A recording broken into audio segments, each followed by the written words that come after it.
Bom dia. Em nome do Museu de Arte Moderna de São Paulo, gostaria de dar as boas-vindas a todos nessa continuação do Seminário Transmuseu, que começou ontem. O Transmuseu ele foi pensado pelo MAN como um seminário que trouxesse ao público desafios de várias áreas do museu e pudesse criar um debate a respeito de setores do museu que muitas vezes não têm o protagonismo, mas que enfrentam desafios ligados à natureza do museu, que lida com a arte experimental como humana.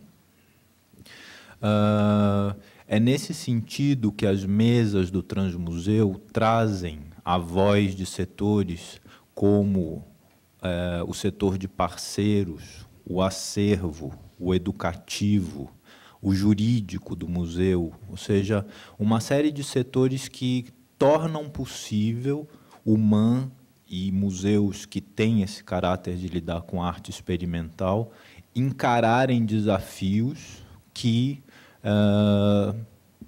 devem ser debatidos para que a instituição possa amadurecer nesses diversos campos de uma maneira integrada.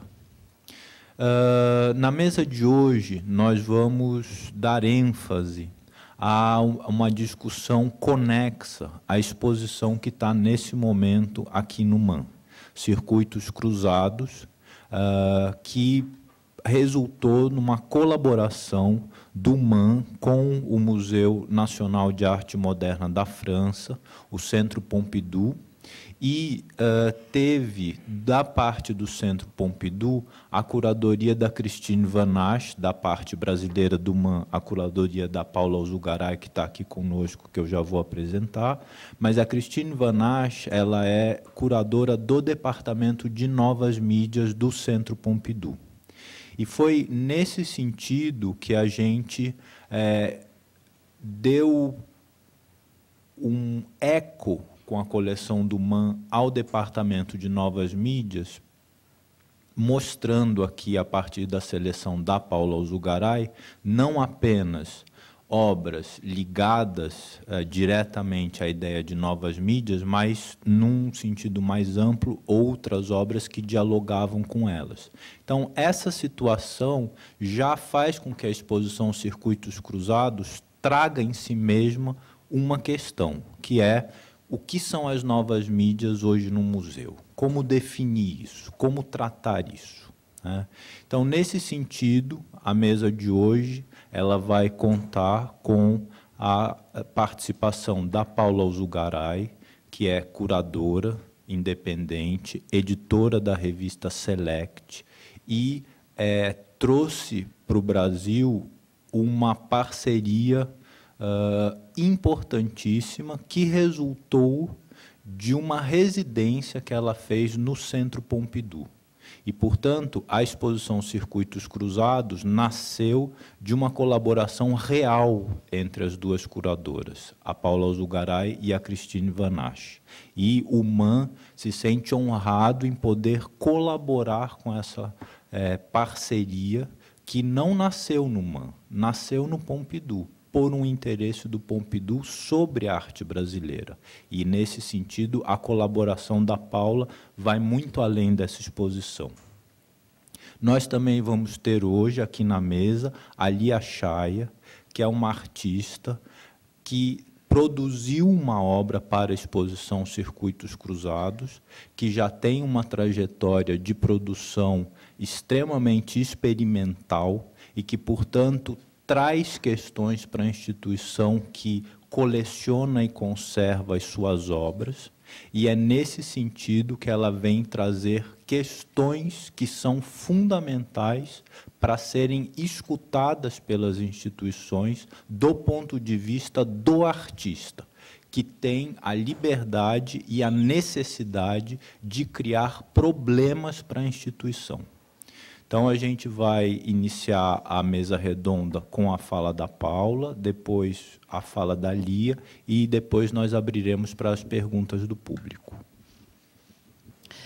É um prazer enorme colaborar justamente com essa discussão, trazendo um pouco da minha experiência do processo de realização da exposição.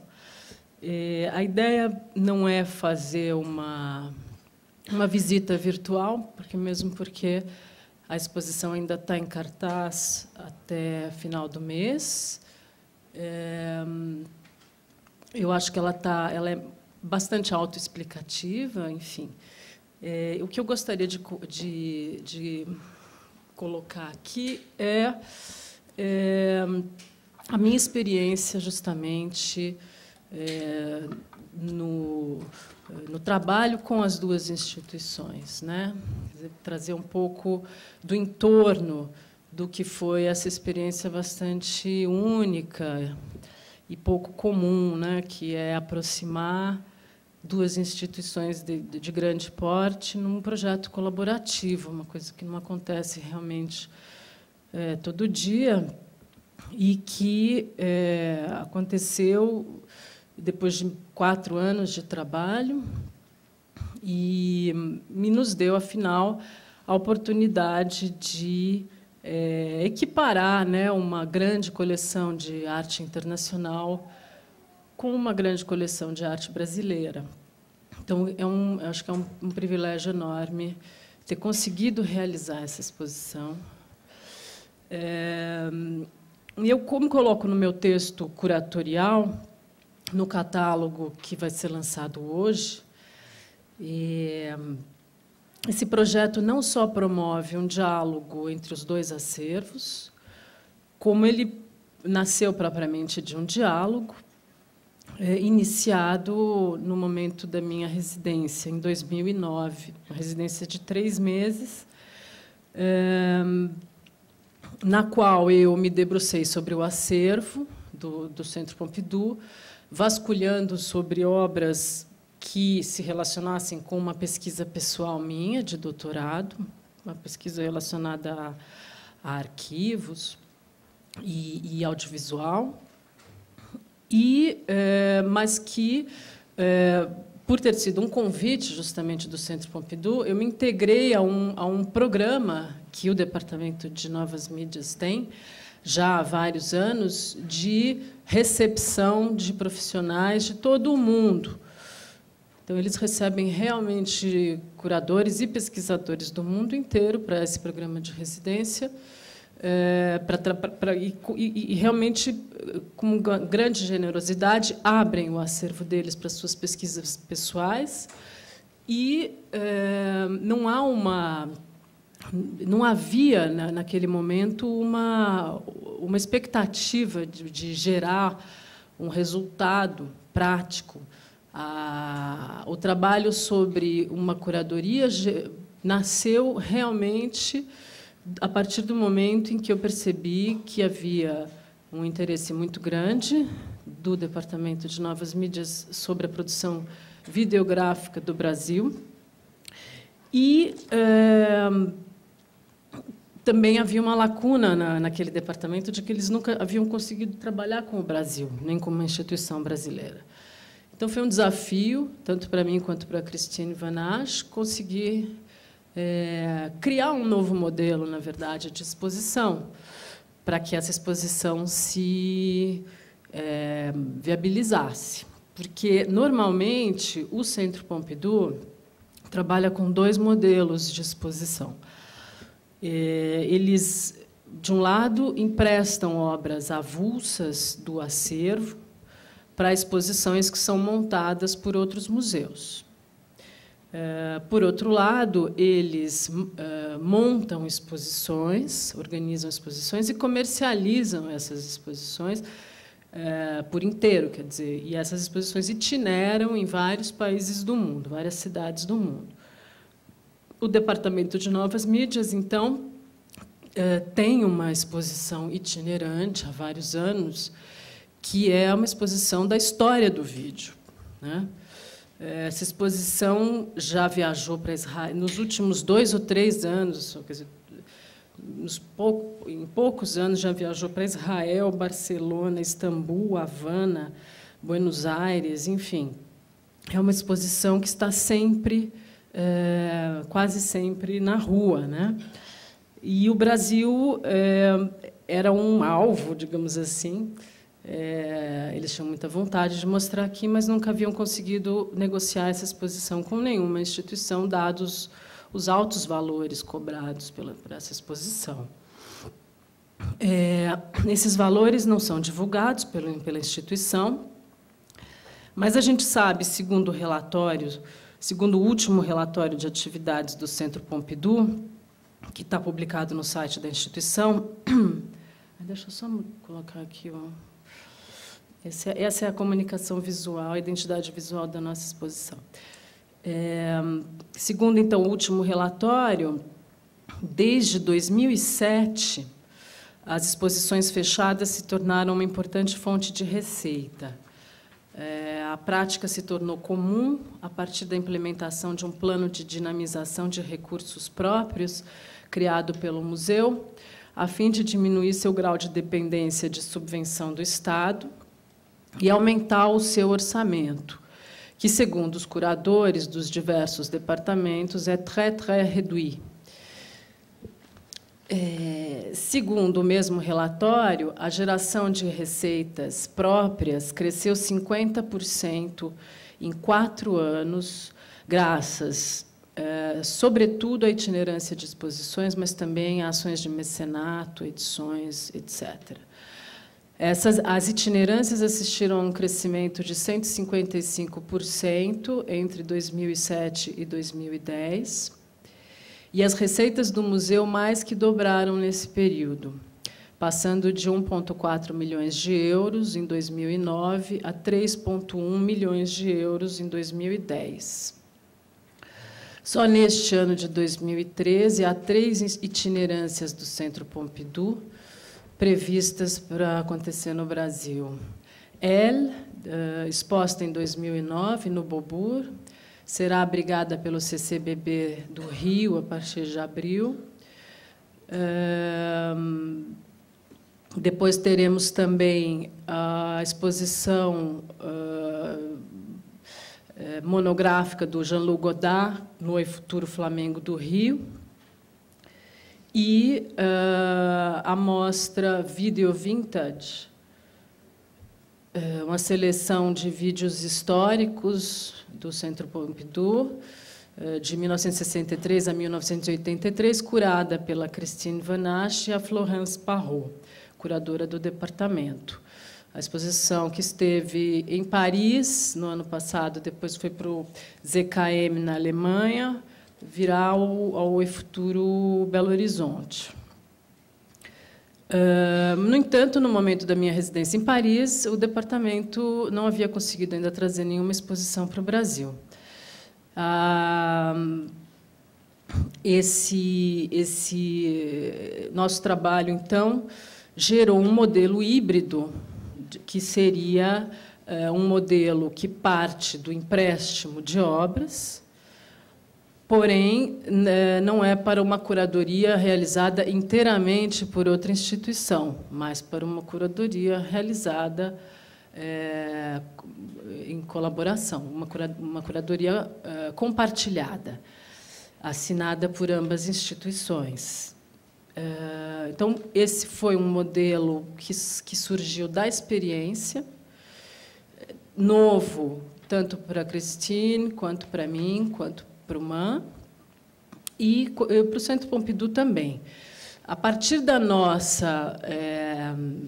aí, quer dizer, todo o tempo de negociação entre instituições levou 3 a 4 anos, e, nesse ínterim, ela conseguiu viabilizar um modelo semelhante antes da nossa. Entendeu? Eles foram mais ágeis? Foram. Porque eu ainda mandei um e-mail para ela perguntando: esse foi o primeiro, né, que você fez? Ela falou assim: não, teve 2010 em Singapura. Bom, tem uma ideia, tá bom. Então, assim, aqui está 2010 em Singapura, deixa eu só passar aqui rapidinho. É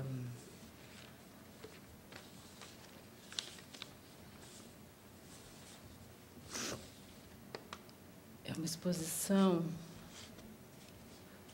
Essa exposição em Singapura, em realidade, ela nasce. Ai, eu sou péssima de PC. Daqui a pouco eu ponho o videozinho aqui, se for o caso, né? Ela nasce. Ela também é uma exposição de curadoria compartilhada, porém, ela tem uma... Não sei se é o caso de mostrar aqui. É mais para ilustrar, para não ficar também uma palestra tão assim, né? Só... Aí vocês vão reparar que tem algumas obras muito semelhantes. Nessa exposição tem também Peter Campos, tem também Dan Graham, tem Nam June Paik, são artistas que estão na nossa exposição também. No entanto, ela é uma exposição 1965 a 2010. Ou seja, é uma exposição no modelo histórico, cronológico, que o Centro Pompidou está acostumado a trabalhar. E que, lá em Singapura, acoplou algumas obras da coleção de vídeos do Museu de Singapura, integrou, quer dizer, então, na verdade, uma integração de vídeos para contar uma história do vídeo, né? No Brasil, a gente fez um trabalho bastante diferente desse padrão, desse modelo cronológico histórico, né? É verdade que a Christine partiu de 4 obras importantíssimas, 5 obras importantíssimas e históricas da coleção, mas o nosso, enfim, espectro de trabalho fugiu completamente do modelo curatorial com o qual ela estava acostumada a trabalhar. E é isso que eu vou agora entrar, vamos dizer, um pouco nas características da curadoria em si e do meio vídeo, né? Então, ela até comenta, assim, vou até citar uma fala dela que ela deu para uma jornalista, para Gabriela Longman, do Valor Econômico. Ela fala que na Europa trabalha-se de maneira muito cartesiana e que aqui se criam outras possibilidades de relação entre obras e se criam outros modelos. Então, realmente, houve uma quebra de paradigma, digamos assim, para uma estrutura já padronizada, um paradigma do Instituto, do Centro Pompidou, particularmente, né? Óbvio que a gente tem instituições que trabalham de forma mais experimental na Europa, óbvio, né? Mas o Centro Pompidou ainda tem um pouco esse padrão muito cartesiano, como diz a Christine. Então, para a gente entrar nas características da exposição, seria interessante eu falar só um pouquinho do meio vídeo, já que é uma exposição de novas mídias.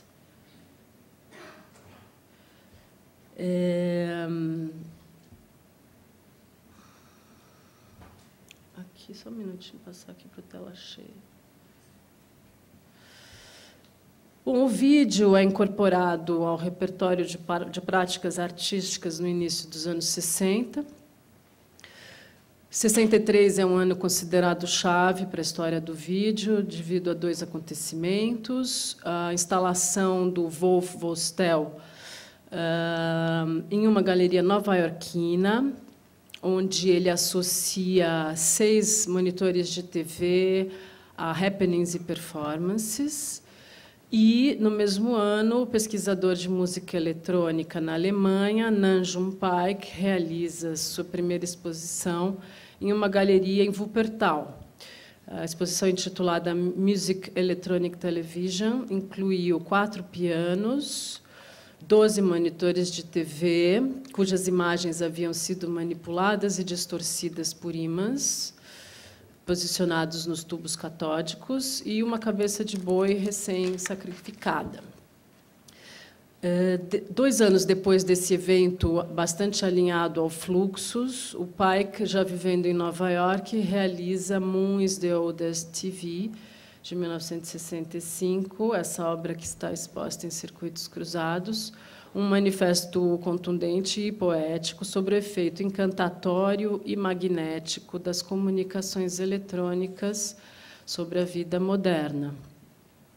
Na esteira de Pike e Vostell, formou-se uma primeira geração de artistas interessados no uso crítico das tecnologias de comunicação, alguns mais focados na experiência perceptiva espacial, a partir dos circuitos fechados de vídeo, como Bruce Nauman e Peter Campos, outros na experiência espacial e temporal, como Dan Graham.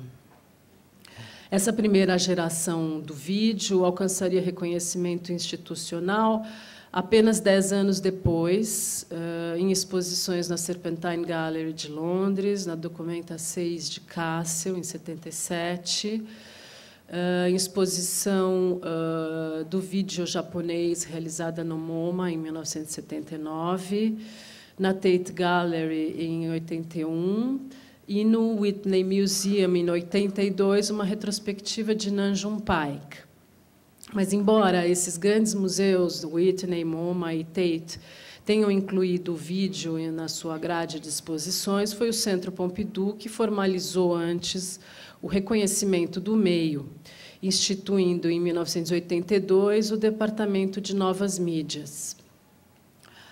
A primeira aquisição havia ocorrido alguns anos antes. A primeira instalação incorporada à coleção de arte moderna foi Present Continuous Past, de Dan Graham, instalação de 1974, que também está exposta aqui em Circuitos Cruzados.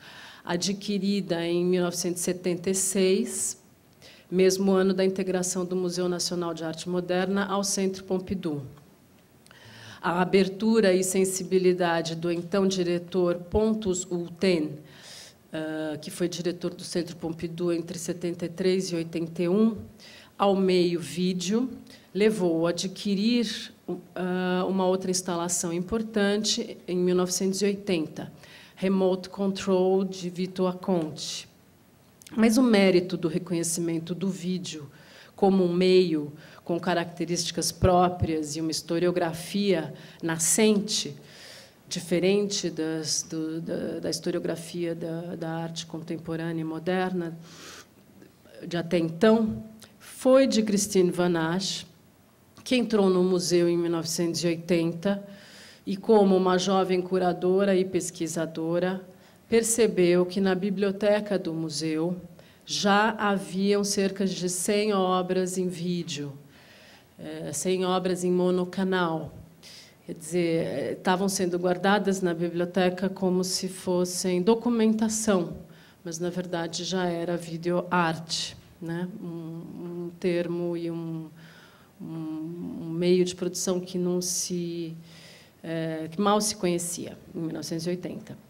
Então, o pioneirismo na formação desse departamento levou à constituição de uma coleção ímpar que possui cópias únicas da maior parte das videoinstalações criadas nos anos 60 e 70. Hoje, a coleção possui 1.600 vídeos em monocanal e 120 videoinstalações, dos anos 60 até a atualidade. As 5 instalações de Pike, Campos, Graham, Acconti e Nauman, que estão aqui expostas, são peças únicas. Vale lembrar que, apesar do vídeo ser um meio reprodutível, enfim, ligado à questão do múltiplo, desde o surgimento como linguagem artística nos anos 60 até meados dos 80, as videoinstalações ainda eram regidas pela lei da unicidade da obra de arte. Quer dizer, as videoinstalações, até meados dos anos 80, eram únicas. Na opinião de Christine Van Asch, em texto publicado no catálogo da exposição Tiempos de Vídeo, realizada na Fundação La Caixa de Barcelona, em 2005, a videoinstalação assume sua qualidade de múltiplo a partir da demanda institucional pela aquisição de obras de vídeo, que começa a acontecer justamente nos anos 80. Outras instituições importantes, como a Tate de Londres, ou o Museu Reina Sofia de Madrid, só decidiram começar a colecionar vídeo, respectivamente, em 1990 e em 2005, quando já não haviam peças históricas no mercado, ou, enfim, muito mais difíceis de localizar. A curadora Berta Sichel, que foi diretora do Departamento de Audiovisual do Reina Sofia, aponta em texto introdutório do catálogo Primeira Generación, Arte e Imagen en Movimiento, 1963 a 1986, ela diz o seguinte: como responsável da seleção de obras dessa parte da coleção e curadora da exposição, estou convencida de que uma instituição que inicia sua coleção de vídeo e cinema em 2005 está obrigada a recuperar a história do meio, mesmo que não seja possível reconstruir ou incluir inteiramente 40 anos de produção videográfica. O custo excessivo foi um obstáculo em alguns casos. Em outros, independentemente de questões econômicas, o problema foi a impossibilidade de localizar trabalhos pioneiros-chave. Como Nam June Paik gostava de dizer, citando a Napoleão, sempre pode-se recuperar o espaço perdido, o tempo perdido jamais. Embora a instituição espanhola tenha conseguido localizar e adquirir peças importantes da primeira geração, essa percepção levou a intensificar a aquisição de obras contemporâneas. Eu acredito que o MAN São Paulo enfrente uma situação semelhante à dessas grandes instituições europeias. Eu até depois gostaria de ouvir o Felipe um pouco sobre o interesse e um pouco da perspectiva da integração do vídeo à coleção, né? Mas poderia já levantar de antemão que, durante a minha pesquisa no acervo, eu percebi que as aquisições no MAN São Paulo começaram no ano 2000, junto à criação do Núcleo Contemporâneo, e que hoje o museu tem cerca de 40 obras que podem ser inscritas na categoria Novas Mídias, isto é, vídeos ou instalações ou audioinstalações.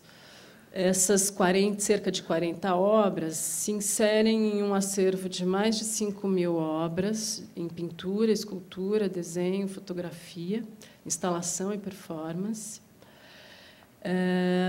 E o espectro da coleção de Novas Mídias do MAN São Paulo vai do Illustration of Art, realizado por Antônio Dias em Super 8, em 1972, no entanto, transferida para suporte digital e, portanto, pode ser considerada uma obra em novas mídias. Quer dizer, vai, então, de Illustration of Art até aquisições importantes, recentes, como Clássico, Corinthians versus Palmeiras, de Dora Longo Bahia, 2003, ou Não Quero Nem Ver, de Lenora de Barros, 2005, ou Do Universo do Baile, de Dias e Hedwig.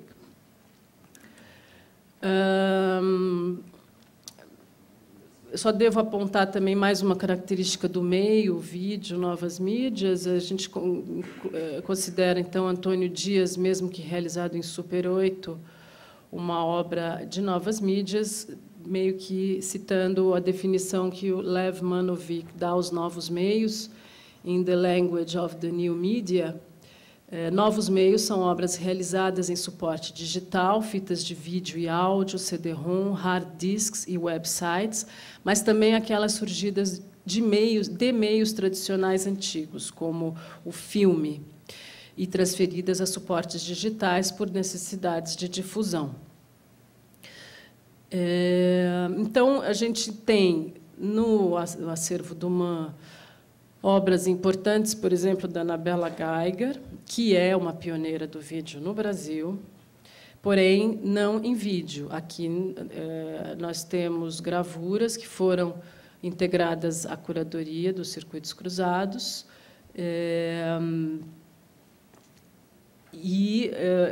dizer, a minha observação, portanto, do estado da coleção do MAN é que seria interessante, quer dizer, dado o foco no contemporâneo, né, dadas as impossibilidades de busca e de encontro e de valores de aquisição de obras dos pioneiros do vídeo, que esse foco no contemporâneo se voltasse, portanto, para preencher uma lacuna que a gente tem nas coleções brasileiras, que é a arte digital contemporânea.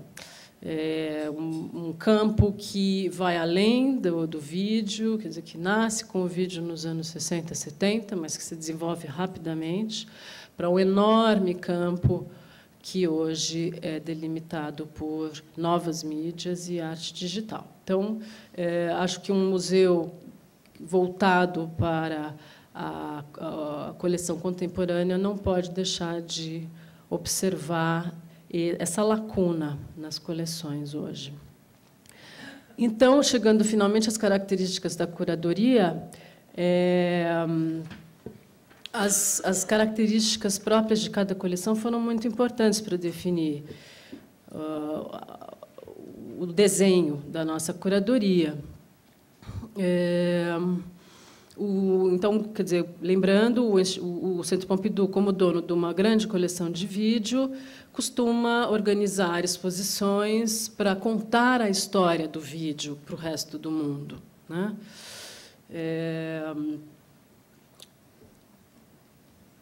Aqui, desculpa, eu esqueci de passar. Esse é o Moon is the Oldest TV, do Nanjum Paik.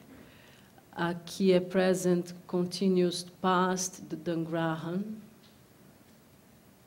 Aqui é Não Quero Nem Ver, de Lenora de Barros, também em exposição.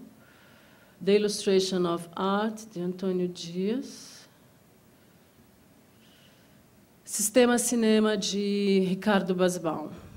É uma obra de novas mídias da coleção do MAN São Paulo, que é muito interessante porque é realizada dentro de um circuito fechado de vídeo. Então, dialogou muito bem com as obras em circuito fechado que a gente está mostrando. Então, o processo de criação foi muito diferente, porque a gente partia de uma instituição, eu estava dentro de uma instituição que costuma contar a história, né, para o resto do mundo, costuma ditar a história para o resto do mundo, dado o poder da coleção deles, né? Então, num primeiro momento, quando eu estava trabalhando lá dentro da instituição, o nosso projeto se chamava Histórias Compartilhadas, Shared Stories, ou Histoire Partagée. Naquele momento, esse projeto envolvia as coleções do Centro Pompidou, do MAN São Paulo e do MIS São Paulo. O intuito era contar histórias paralelas, partindo do princípio de que não existe uma única história do vídeo. Isso me pareceu, de cara, uma atitude de abertura ímpar por parte de uma instituição que sempre trabalhou com a ideia de editar a história.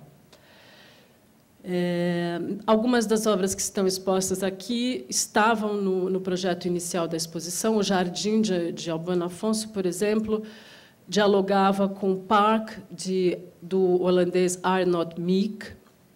Dialogavam também Letícia Parente e Vali Export. Dialogavam Lia Chaya e Tânia Bruguera, no nosso projeto inicial. No entanto, aquele projeto recaía, em geral, sobre obras executadas com imagens técnicas, ou seja, as imagens realizadas com técnicas de reprodução, ou imagens temporais, terminologia relacionada ao campo das imagens em movimento. Com o tempo, o MIS, que possuía um certo número de imagens temporais, saiu do projeto. E nos vimos diante de uma coleção. Nos vimos, então, eu e Cristine, diante de uma coleção de arte moderna e contemporânea de 5.000 itens, que deveriam ser considerados em sua totalidade, dado que nós não tínhamos mais o corpo de imagens temporais que o MIS podia nos agregar ao projeto. Foi aí que a gente entendeu que seria importante considerar o estatuto contemporâneo da mídia vídeo. Quer dizer, entender o vídeo menos como um campo específico, mas como um campo híbrido, que está sempre atravessado por outras linguagens. Quer dizer, então, nós deixamos de pensar a história específica do meio, a história específica do vídeo, e considerá-lo em integração com todo o panorama da produção da arte contemporânea.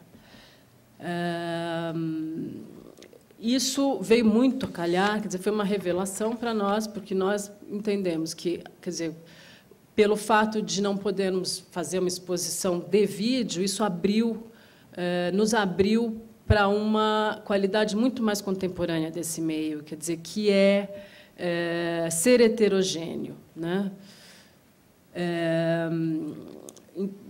Quer dizer, então, a ideia é essa, quer dizer, não ser específico, né? Deixar de lado a especificidade. Então, a gente resolveu começar a trabalhar, quer dizer, em vez de trabalhar com relações por mídias ou temporalidades, começamos a trabalhar por relações conceituais entre as obras. A gente decidiu enfocar uma série de conceitos, em vez, quer dizer, sem desprezar o caráter histórico da coleção, né, aqui exposta, quer dizer, valorizando o caráter histórico delas, localizar qual o valor histórico, que questões estavam sendo levantadas por essas instalações em seu tempo, questão da vigilância, questão do questionamento da identidade, a difusão da imagem no público, a difusão da imagem pessoal no público e o privado, quer dizer, uma série de questões que são levantadas por essas obras, que eram questões históricas importantes para aquele momento e como elas ressoam hoje, quer dizer, nos trabalhos que são realizados hoje. Então, tomamos as 5 obras do Centro Pompidou como irradiadores de conceitos sobre os quais nós trabalhamos. Então, cada obra irradia uma nuvem de palavras-chave, digamos assim, porque a gente também não queria fechar tudo sob um só conceito, nem cada grupo sob um só conceito. Quer dizer, então, abrir. A ideia sempre foi mais abrir do que sintetizar, né? Ampliar mais do que sintetizar. Então, de cada uma das 5 instalações históricas irradia uma nuvem de palavras-chave. Essas palavras-chave estão posicionadas na exposição. Finalmente, para terminar, eu devo, então, só apontar uma outra característica muito importante que surgiu ao longo do processo de realização dessa exposição, que é pensar o museu como espaço de criação e de fomento à criação, fomento à produção artística. E esse é um item que todos os museus têm discutido, é uma pauta atual, e não só atual, quer dizer, há 40 anos discute-se isso, mas cada vez mais importante, mais atual, e que surgiu também aqui, porque, enfim, quando eu trabalhei lá, percebi que o Departamento de Novas Mídias contribuiu para a produção de numerosas obras comissionadas. Várias obras da coleção foram encomendas da instituição. O Stan Douglas, a Mona Hatoum, o Chris Marquer realizaram suas primeiras instalações audiovisuais graças a projetos encomendados pelo museu. Muitos deles trabalharam dentro das instalações do próprio museu, que, desde o seu projeto inicial, nos anos 70, criou estúdios audiovisuais e estúdios de pesquisa digital nos seus porões. Vários, o Pompidou é incrível, porque ele tem toda aquela, né, aquela monumentalidade, e ele é quase tão profundo quanto para baixo da terra, e lá embaixo da terra ficam os estúdios de produção. Então, isso é uma característica muito importante daquele museu. No Brasil, a gente tem casos pontuais que são muito interessantes de comprometimento da instituição com a produção artística. O MAC USP, nos anos 70, sob a direção de Walter Zanini. É sempre preciso lembrar, né, toda a influência que esse museu e essa direção teve para o fomento e a vida das novas mídias no Brasil. Walter Zanini forneceu câmeras porta-pac. As primeiras câmeras porta-pac a chegar no Brasil vieram via MAC USP e possibilitaram a pesquisa de artistas como a Regina Silveira, o Júlio Plaza, entre muitos outros, a trabalhar pela primeira vez com vídeo. Mais recentemente, é preciso salientar também a instauração do LabMIS, um laboratório no Museu de Imagem e do Som de São Paulo, com oficinas, equipamentos para a produção de obras em novas mídias de ponta, dentro de um programa de residências. Foi um projeto implementado há alguns anos, sob direção da Daniela Bolso, e eu não sei como está atualmente esse projeto. Eu espero que ele esteja ativo. Não tive tempo, infelizmente, de pesquisar o estatuto do projeto hoje, antes de vir fazer a mesa, mas é um projeto muito importante instaurado recentemente, quer dizer, de fomento à produção artística em novas mídias dentro da instituição. Então, acho que isso é uma função do museu, e aqui, felizmente, nós tivemos a possibilidade de experimentar também isso, na medida em que o museu encomendou para a Lia Chaya, minha companheira de mesa, e grande amiga e colaboradora de longa data também, muitos trabalhos em comum. A gente teve o prazer de poder encomendar para a Lia Chaya um trabalho feito especialmente para essa exposição. Isso também foi um privilégio muito grande e um resultado palpável que essa exposição deixa. Quer dizer, deixa uma obra, uma videoinstalação para a coleção. Então, eu encerro aqui a minha fala, pedindo ali, então, que conte para a gente como foi esse processo de trabalhar, pensar a exposição, enfim. Mas salientando minha satisfação com todo o processo e o desfecho do processo. Obrigada, gente.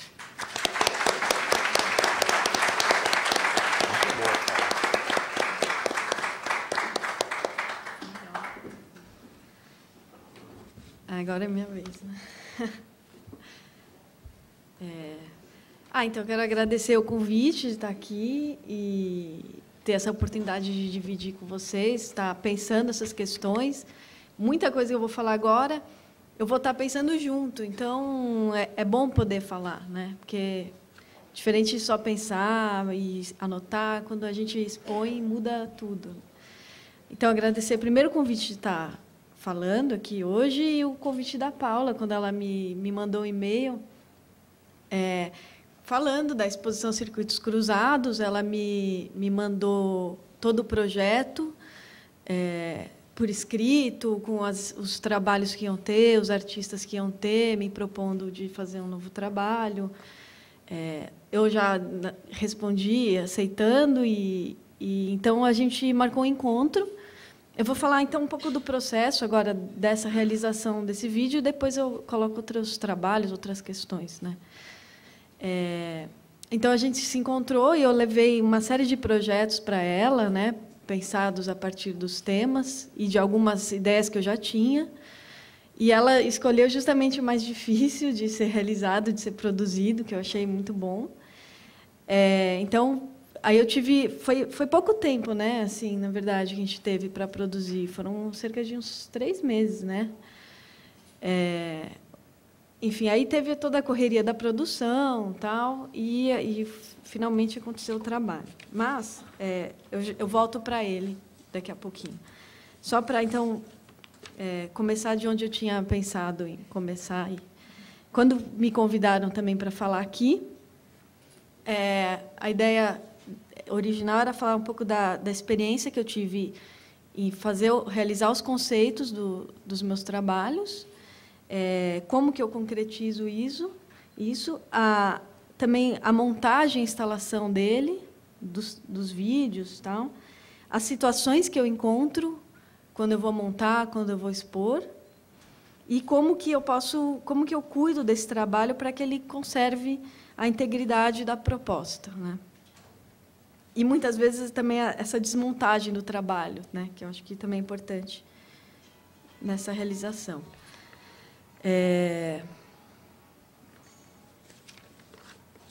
Então, quando a Paula me chamou, eu já sabia que ela estava interessada num vídeo, na realização desse vídeo, que eu chamei de Piscina. É a primeira vez que eu mostro duas projeções simultâneas. E muito do conceito também do trabalho, quando eu realizo esses trabalhos, eles vêm junto com a realização do trabalho, né? Também vou apresentar um pouco o meu trabalho, assim, que eu venho realizando desde 2000, é relativamente recente, então minha experiência não é longa ainda, né? Tem muito chão pela frente, mas tem me interessado muito justamente em misturar as mídias, esse hibridismo que a Paula falou, né? Que o vídeo ele é bastante aberto a essa realização híbrida de misturar a performance com a fotografia, mas também o hibridismo de uso das técnicas, dos materiais, né? Então, desde usar papel de seda sobre parede, usar massinha de modelar, que cai, que amarela, usar a fotografia, a performance. Então, todas essas mídias me interessam, e a mistura delas também. Então, quando a gente fala também de uso das tecnologias, eu penso muito nessas, além do vídeo, né, tem corte a laser, tem a fotografia, tem o Xerox, tem outras tantas mídias que eu tenho percorrido aqui, né? Então, vou falar um pouco do conceito. Bom, já falei do vídeo da piscina, né? Então, vou falar um pouco do vídeo da piscina que está aí, e depois eu vou para um outro vídeo que foi bem do começo do meu trabalho, que está no Instituto Tomiotaki agora, que é o Desenho Corpo. Então, eu acho legal que os dois estão em exibição agora.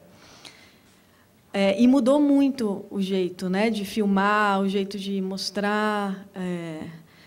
Esse vídeo, então, foi feito esse ano, no finalzinho do ano passado, e finalizado esse ano.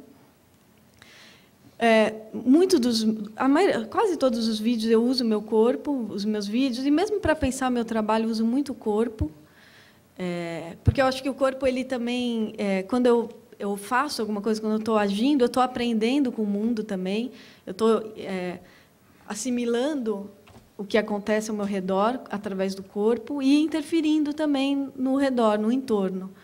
Então, eu gosto muito da experiência de fazer. Eu percebo muito o mundo através do corpo, né? E estudo ele, pratico algumas aulas que lidam com a ideia do corpo. Então, os dois vídeos também que eu vou falar um pouco têm o corpo, né?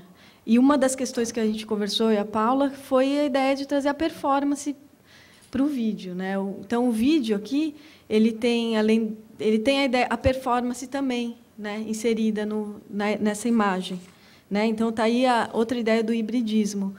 E, para mim, ele é um grande desenho. Essa piscina, muita gente acha que eu fiz ela digital, né? Tem gente que acha que eu encontrei ela pronta e que ela é uma imagem digital. Poderia usar essa técnica mais aprofundada de mexer na imagem através do computador, mas eu gosto muito de estar presente, de estar fazendo. Então, eu que criei essa piscina, né? Ela é uma piscina normal, com as raias todas retas. E, então, eu fui lá e medi as lajotas, fui várias vezes, fiz teste com material que podia funcionar. E, no final, é o segredo, mas eu vou falar aqui em público e tal, eu usei umas tiras de borracha que caíram, que afundaram na piscina, e, com isso, eu criei outras raias, outros caminhos, outros circuitos, né? Quebrei essa linearidade.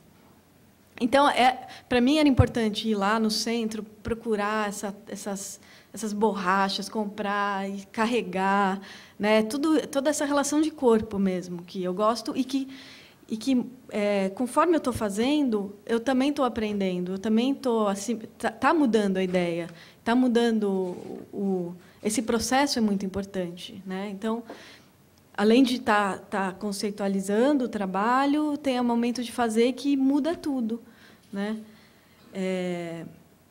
Então, aí eu fui, né, na piscina, quebrei essas raias e sou eu nadando, né? Sou eu que estou na piscina. Também era importante eu estar lá nadando, criando esses caminhos, né?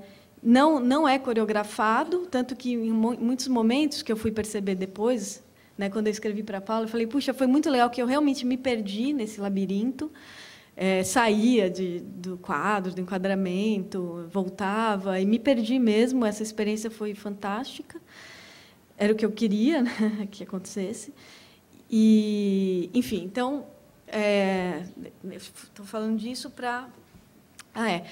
Aí, nesse vídeo, eu chamei uma amiga fotógrafa de cinema, que é a Fernanda Tanaka, tive o maquinista, teve toda uma produção muito grande assim, para fazer os mergulhadores que me ajudaram a colocar as borrachas, né?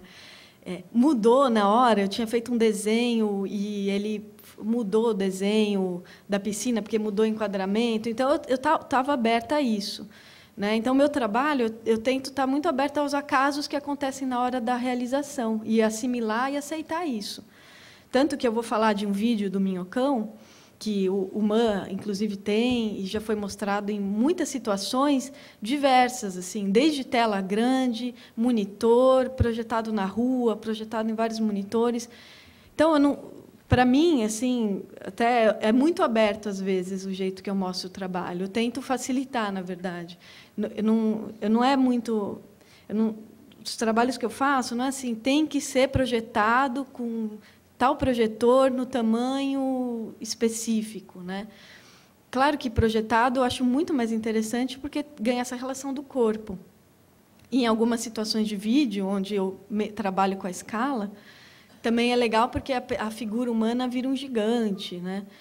Mas, então, essa abertura que eu tento dar na hora de produzir, no processo, e na hora de mostrar também. Os trabalhos, eu vou mostrar também um outro trabalho pelos tubos, até posso ir mostrando enquanto eu falo, para não me perder, porque eu faço anotação, só que eu começo a pensar outras coisas no caminho. Esse é o Minhocão, né? Enfim, então, às vezes, para mim mesmo é difícil quando eu tenho que fazer um roteiro de como montar o trabalho, porque varia muito com a arquitetura do lugar, com a luz que tem, e eu tento facilitar, assim, porque eu sei que às vezes é muito difícil encontrar tal projetor, né, ou uma parede perfeita, e eu acho interessante também lidar com esses acasos e poder mudar o trabalho um pouco na hora. E foi o que aconteceu com o Piscina. A gente mudou todo o desenho na hora, e que eu acho que isso que é legal também, quando você vai executar o trabalho, como ele muda. Por isso que eu acho legal estar fazendo, acho interessante. E esse vídeo, então, teve toda essa equipe que me ajudou. E aí eu usei essa câmera GoPro, que eu nunca tinha usado também, que acho que é uma super tecnologia também, você colocar uma câmera que entra na água. Então, ela estava... Eu usei ela aqui na testa, que eu queria mostrar essa imagem do nadador que procura essas linhas que... Ah, é. Eu acho que você... Eu tinha ela aqui, esqueci. Eu não tenho ela passar. aqui Então, ainda. você não quer passar para cá? Eu ponho a imagem? É complicado passar para esse Não, eu computador? acho que eles conseguem só transferir. É. Você consegue Mas- transferir desse para esse? Aí, Beleza. transferi. Então, aqui no final, quando eu vi o trabalho pronto também, eu vi quanto vertiginosa era essa imagem. Assim, eu mesmo olhando, eu fiquei meio tonta, assim, não conseguia olhar muito para ela. Aí, quando a gente pensou na montagem aqui, a gente pensou, queria grande, né? Assim, por isso, porque acho que o grande te leva a uma ideia mais do corpo. Acho que quem vê está sendo engolido pela imagem, assim, um pouco essa ideia que eu gosto de ter quando eu imagino a projeção grande, que para mim é grande aqui, né? Então, a primeira vez que eu trabalho com 2 telas. Gostei muito, né? A imagem não está sincronizada, mas a ideia era que não fosse sincronizada, apesar de ser simultâneo, né? Enquanto eu estava filmando, eu estou nadando, mas não está na sincronia, porque eu acho que é mais interessante não estar entregando, né? Acho que confunde mais, né? E a ideia é um pouco se perder nesse labirinto, né? E então, aí falando agora da tecnologia, né? Que eu acho que eu peguei bem uma mudança, assim, porque os primeiros vídeos que eu fiz eram tudo VHS, né? Eram todas as caixinhas, era grande, né? Você tinha o vídeo, você acabava de fazer, você rebobinava e você tinha o vídeo ali. Aqui já foi tudo digital, né? Já passou para o computador, passou para o HD, daí eu já levei para o... E também podia filmar o tempo que fosse, isso também era legal. Até então, eu tenho uma série de vídeos que eu fiz até a fita acabar, que eram 60 minutos. Né? Aqui não, aqui eu fiquei nadando uns 40, 50 minutos e fiquei um tempão nadando. Né? Então, essa mudança, para mim, foi difícil até lidar com isso. Acho que as novas gerações já vão pegar direto assim. Né? Aí, o áudio, eu peguei o áudio de outros... Peguei um áudio da internet, de cinema mesmo, que é o da respiração, que era o que eu ouvia. Era a minha respiração, estava com snorkel, né? Que eu acho que é uma respiração calma, né? E um nadador calmo, que não tem um desespero.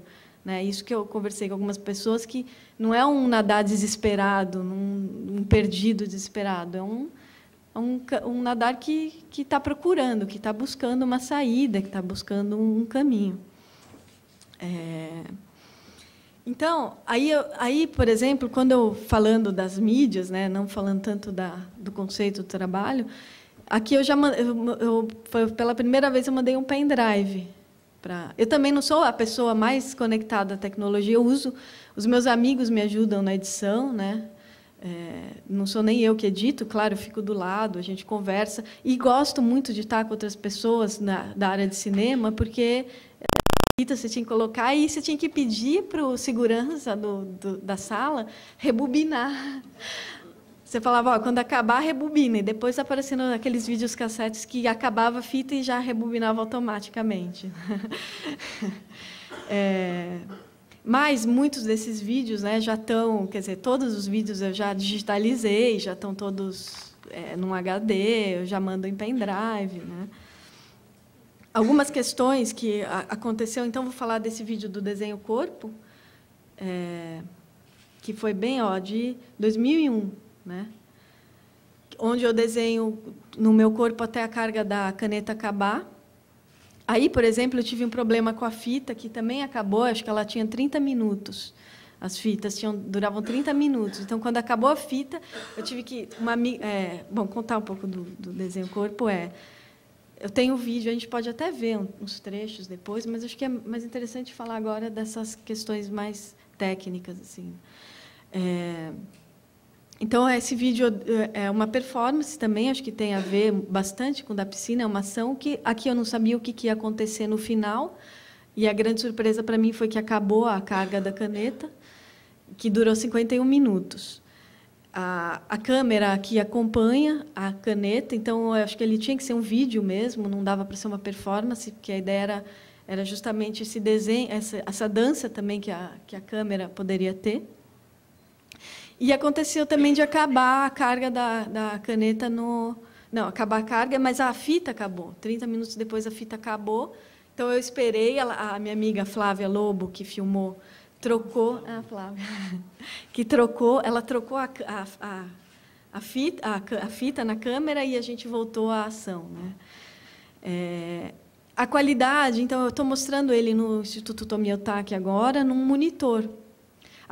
E eu fui lá ver, eu falei, puxa, que qualidade, a qualidade, vendo hoje, que a gente se acostumou com esse olhar digital, né? Eu falo, puxa, a qualidade não está boa. A gente pode até colocar e ver um trecho dele. Muito, acredito, eu conversei depois com o Paulo Miada, que é o curador da exposição, muito por conta desse olhar mesmo, que já está muito acostumado com a imagem digital. Até então, eu usava a câmera analógica. Quando eu comecei a usar a câmera digital, eu estranhei também a fotografia ampliada no digital, né? Aí o seu Wilson, na época, falou, não, você vai se acostumar com esse olhar. Aí me acostumei, realmente. Tanto que, hoje em dia, eu estranho vendo esse vídeo, a qualidade dele.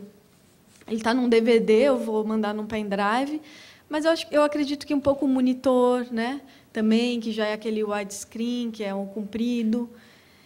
Isso também quero falar, que a maioria das vezes que eu mando vídeo, quando eu vou ver a exposição, agora eu já estou mais esperta, eu não ficava muito ligada nisso.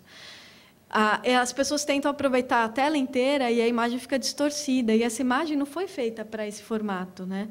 Então, hoje em dia, eu mando o formato que eu aprendi, né? Também, que é o 16:9. Até anoto aqui, eu tenho uma colinha, eu confundo um pouco esses formatos até hoje. Esse formato 16:9, o desenho corpo foi feito no 4:3, né? Então, quando eu fui lá no Tomi, eu falei, Paulo, vê se está nesse formato. E ele realmente, quem colocou lá, esticou a imagem para aproveitar a tela inteira, né? E aí muita gente vê televisão assim também, né? Assim, quer aproveitar a tela inteira. E às vezes não né? Estava distorcida. Então, para mim não me importa ficar com as duas tiras negras assim no lado. O importante é seguir a linha do trabalho, né? Como ele foi filmado na época, né? Que é esse 4:3. Então, isso é uma questão que eu tenho me deparado. O áudio, né? Tem que sempre avisar se tem ou não tem áudio. É coisa que, para mim, como eu tinha feito, era muito claro, assim, mas, não, na verdade, não. Tem que avisar isso tudo. Então, muitas vezes, esse tipo de situação, né? Da imagem estar deformada para acompanhar o monitor, ou, nesse caso, que a imagem já é um pouco, já perdeu, né? E ela não foi feita, talvez, para passar na qualidade que a gente tem hoje de tela desse monitor. Então, ela fica parecendo muito antiga. E está em exposição agora, né? Foi recente. Outra que eu ia falar um pouco, desse vídeo Minhocão, que ele já foi mostrado de várias maneiras, até trouxe aqui um pouco os jeitos que ele foi mostrado. Aqui, isso é uma outra questão. Aqui foi na Bienal de Istambul, em 2007. Então, as caixinhas do lado, sabe? Você nem sempre fica satisfeito, mas eu acho que, para mim, por enquanto, né, nesses trabalhos, acho que a ideia está no vídeo. Não necessariamente, não é uma videoinstalação que precisa ter X tamanho, né? Ainda não, né? Mas eu acho que, em algum momento, eu posso chegar a realizar um trabalho assim. Claro que a condição de luz nem sempre é satisfatória, mas a ideia é isso que eu falei, o vídeo está aqui, a ideia dele, né? A força dele continua existindo, tanto que muita gente veio falar comigo. A partir daí, eu fui convidada para outras exposições com esse mesmo trabalho, né? Aqui, uma exposição na Holanda, que eles projetaram na rua. perto de uma estação de trem, que eu acho que foi incrível, uma super projeção, e na Holanda era um evento só de luz, né, Glow, né, Fórum de Luz e Arquitetura, né? Então, eles tinham uns projetores maravilhosos, aqui né, podia ampliar e ficava perfeito, escuro, era na noite, numa paredona no meio da rua, numa estação de trem, lugar de movimento, e toda essa caoticidade, né, São Paulo caótico, essa cidade caótica que sai, né? Aqui, para mim, né, quando é grande, eu acho interessante que tem essa ideia da inversão de escala, onde essa figura, que sou eu também, né, é um gigante que cospe a cidade, que tira a cidade das entranhas, também com muita calma, com serenidade, não é um tirar desesperador, assim. O minhocão, só para falar desse hibridismo que a Paula falou também, que o vídeo dá, só para mostrar como foi realizado, né, o trabalho, por quantas mídias ele passou. Primeiro eu fui no minhocão, né, uma experiência que eu acho que é muito interessante, que é passear pelo minhocão no final de semana. Então, já tem esse desacelerado que o carro te dá, né? O carro você passa sempre rápido, aqui você está andando, é uma relação de corpo também muito forte. Fotografei essas fachadas todas do minhocão, que também tem umas fachadas lindas, né? Históricas, assim. Depois de fotografar, selecionei as que me interessavam, ampliei as fotografias no Xerox, recortei as fotografias e aí, então, fiz o vídeo, né? Também aqui, acho que tem um detalhe, que a gente pode depois ver algum trecho, assim. O vídeo também é essa câmera em movimento, que eu acho que é interessante o uso também do vídeo aí, não tanto da performance, né? E também dessa tecnologia, porque aí eu usei bem a ideia da edição. Eu na verdade, estava comendo, outro segredo, outro grande segredo. Na verdade, estava comendo os prédios e, na hora da edição, eu voltei, né? Acho que uma característica do meu trabalho que eu venho percebendo na hora de fazer o vídeo, tudo, eu uso pouco da edição, na verdade. Eu ainda não utilizo tanto dessa linguagem de editar muito. Eu tento ser muito direta, assim. Eu filmo e coloco o que filmou, assim, ou plano sequência, né? Até hoje eu não usei muito porque eu tenho receio de ficar muito ficar muito como que se diz? Esqueci, me veio. Fascinada com as edições e só editar e não ter muita ideia ali, né? Então, por enquanto, eu ainda estou aprendendo, assim, a lidar com as possibilidades que a edição permite, né? E aí esse vídeo foi mostrado de novo numa situação eu nem estava presente aqui, mas a mesma curadora aqui na Polônia, em vários monitores, numa vitrine, também um festival noturno. Então, foram vários monitores ao mesmo tempo, simultâneo, né? E eu estou dando essa liberdade, assim, eu tô achando interessante também poder ver ele dessas maneiras, né? Aqui teve a exposição no Manaoka, esse vídeo foi exibido numa sala, só ele estava sozinho numa sala escura, que também eu acho que é interessante, né? Assim como ele já foi exibido num monitor. Então, nesse trabalho específico, eu deixo assim, isso acontecer. O que eu acho importante mesmo é o formato, a ideia do áudio, se dá para ver ou não, né? Aqui a gente conversou essa projeção do Piscina, eu acho também muito boa, porque eu gosto ela está aberta, não está fechada numa sala, ao mesmo tempo, né? Então está dialogando com o que tem ao redor, e também ela tem uma condição boa de luz, né? Não está super claro, dá para ver muito bem, assim. O áudio também. Eu acho que eu sou mais fácil de lidar, de trabalhar com isso.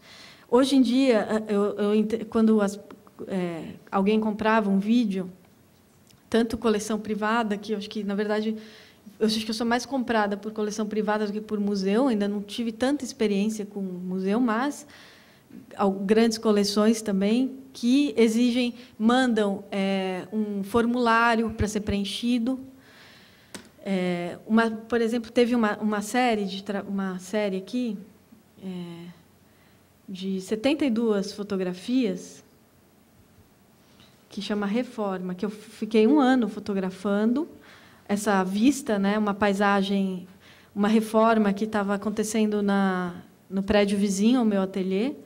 Então, muitos trabalhos vêm desse entorno, dessa percepção da paisagem que tem ao redor, e que, para mim, era muito pictórico aqui, porque ele lidava com terra, água, tinha uma casinha de criança ali que sempre estava mudando de lugar, tinha uma linha da mangueira, enfim.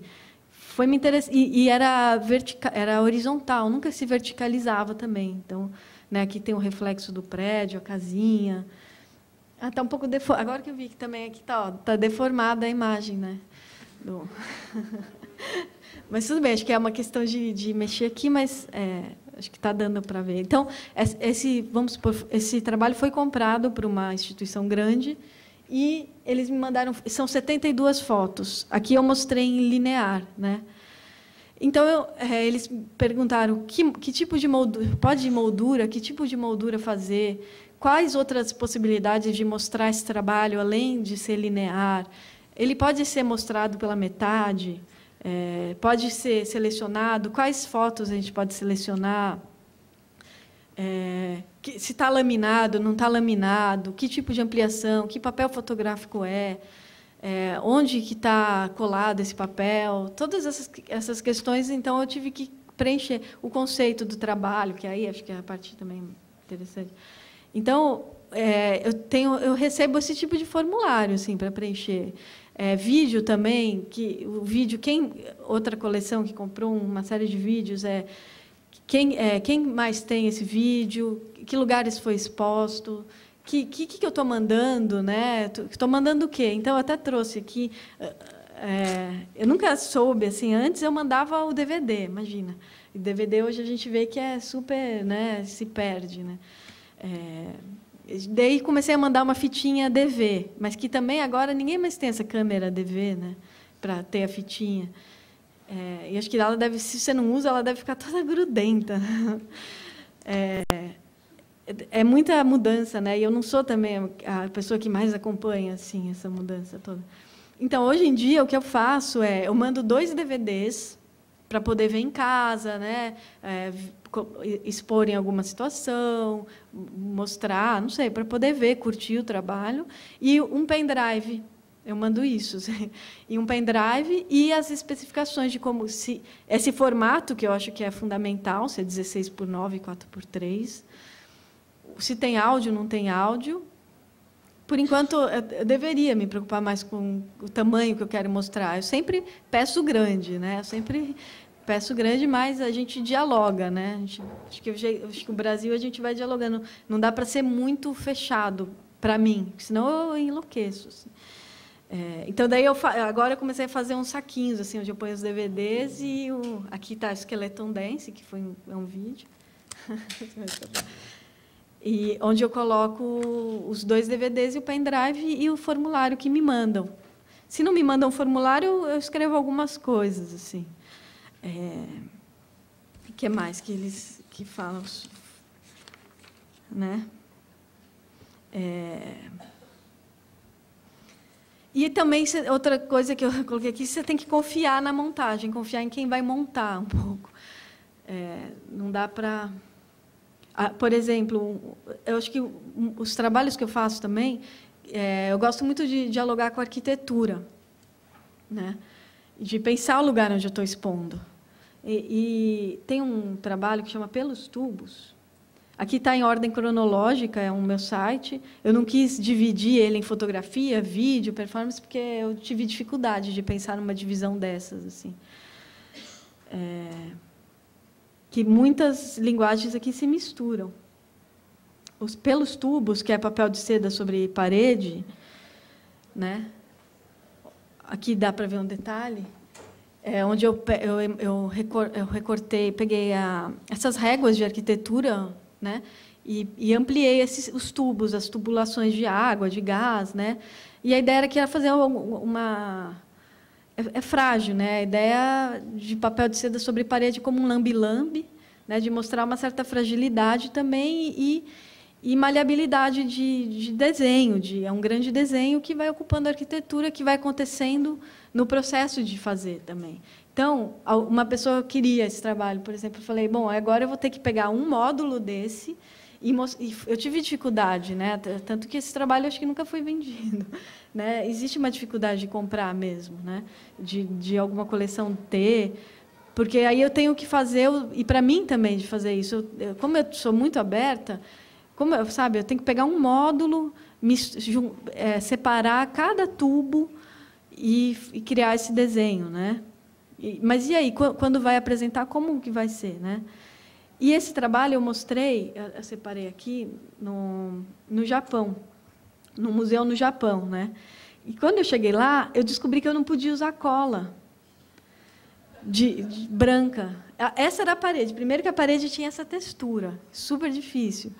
E eu até acho interessante a textura, quando ele amassa o papel, tudo isso faz parte. E eu gosto de assimilar também. E aí ele tinha essa textura de tecido e eles não deixaram usar cola. Aí a gente foi atrás de uma cola spray, que parece que você passa a cola e depois você tira. Só uma coisa que só tem no Japão, que você tira o papel, depois ele sai e não danifica a parede.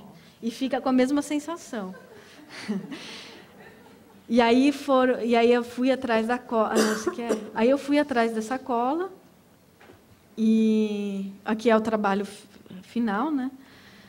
E aí os diretores do museu, eles tiveram que ir, foram vários, assim, tinham 5 japoneses assim super bem vestidos, de tal, com toda a formalidade do Japão, tiveram que aprovar a cola no tecido. E eu, morrendo de medo, falei, se não sai essa cola. Daí eu tive que mostrar que saía a cola, que o tubo saía do tecido, da parede de tecido. E aí sim eu pude realizar o trabalho. E também tive que me adaptar a essa nova cola, esse novo material, né, que deu certo no final, mas que eu achei curioso isso também, né, de você não poder fazer com a cola, sendo que eles já sabiam, né? Foi uma surpresa que eu tive lá. Já tive também situação de montar o trabalho, né, uma exposição também no museu em Roma, onde eu realizei na hora, que são essas gotas aqui, né? Eu acho que dá para ver melhor. Eu vou mostrar aqui chama toró, que são umas gotas de concreto. Até tem uma questão aqui que pode interessar, que umas fotografias que. Então, eu realizei esse trabalho primeiro no SESC, no Centro Cultural São Paulo. E cada gota é uma gota, né? São um molde, são cerca de 200 gotas, mas cada um é uma, né? Esse trabalho também já foi comprado, então eu tenho que mostrar como montar, né? Eu vou falar dele também. Enfim, me interessa que cada uma seja uma, porque dá outra vibração para o trabalho, né? Tanto a espessura, o tamanho, se padroniza, eu acho que ele não dá a mesma leitura, não dá a mesma vibração, a mesma sensação. Aqui eu fotografei, tem uma, não sei se dá para ver, tem fotografias do entorno aqui do prédio, os prédios ao redor, como uma arquitetura que se desfaz, né? Também acho que foi interessante, foi um trabalho pensado para o lugar, mas que funcionou em outras situações. Aqui também estão as fotos, aqui é uma das pessoas que comprou, outro tipo de montagem mais vertiginosa, as fotografias, que agora as fotografias estão amarelando, por exemplo. E é isso que a gente lida, né? Então eu fui colocar a fotografia no cimento, né? E com o tempo a fotografia foi amarelando. Enfim, aqui, né, eu realizei esse mesmo trabalho no museu em Roma e montei a exposição e fui embora. E aí o trabalho, a ideia era que fosse destruído depois, como os tubos, né, que fosse destruídos, porque não é para ficar lá, né? Então tem essa confiança também na desmontagem, além da confiança na montagem, tem a confiança na desmontagem, né? Será que eles destruíram, né? Agora eu participei da Bienal de Cuba, de Havana, levei um trabalho lá, os Setamancos, e está lá até agora. Então a ideia é que primeiro preservar isso na montagem, né? Então aqui os Setamancos. Eu preciso refazer esse aqui, 2009, né? Não tenho foto ainda, tenho que atualizar aqui, que as pessoas podem usar. Então, eu montei o trabalho lá. Ele é dividido em P, M e G, né? Que são as numerações. E ele está aqui o cartaz, até tem um cartaz que vai junto com ele para explicar PMG, a numeração, como montar, os sentidos todos possíveis que existem, porque tem esquerda e direita também. Atrás de cada tamanco eu anoto isso e ponho um número para juntar todos. E aí eu deixei lá, então, é a confiança da manutenção da obra, né, de estar sempre organizando esses pares na hora da abertura da exposição, e de o que vai acontecer agora com cada um, né? Então, eu estou esperando que volte, ou que... Não sei o que vai acontecer. Eu também, às vezes, eu não sou muito... Tinha que ser mais linha dura, né? Eu deixo acontecer, um pouco que eu gosto também, eu acho. Senão a gente enlouquece. Então, do Toró, que eu estava falando isso, de destruir o trabalho, né? A gente tem que confiar também que a pessoa vá se desfazer desse trabalho, né? Que mais que eu tinha separado para falar aqui?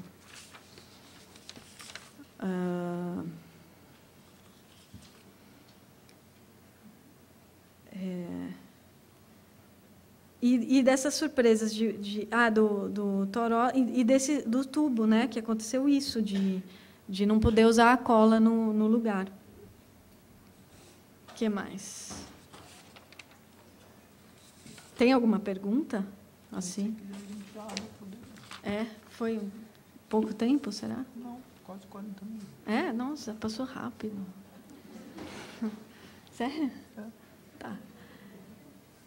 Tem muita coisa para falar. Eu acho que, claro que eu vou sair daqui e vou falar, putz, devia ter falado aquilo, devia ter falado aquilo. Eu ainda fiz um roteiro e a gente vai indo, né? Então, tá, eu quero agradecer o convite e vamos falar mais, então. Acho que tem mais coisa para conversar. Obrigada.